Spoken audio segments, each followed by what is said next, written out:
振られた。でも好き。そう思えるんだったら何も諦める必要ないじゃないですか。これものすごく大事な話なんですけど、もし今振られてね、悔しい。そして、その子とどうしても付き合いたいと思うんだったら、全然諦める必要なんかないですよ。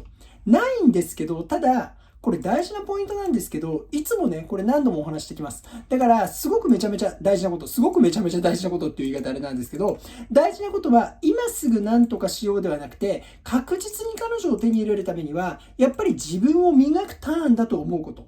でも好きって思うんだったら、やっぱり相応のものがないと、彼女はあなたと付き合おうとは思わないんですよ。それはそうですよね。今の状況じゃ嫌なんですよ。男性としては見られないということ。異性として魅力的とは思えないっていうのが彼女の出した答えではあるんです。だから、これが嫌だったら、やっぱり自分を変えなきゃいけない。それは恋愛テクニックであり、自分の今までの攻め方を全部変えようということが大事になります。どういうことをすればいいか。これをしっかりメルマガで学んでください。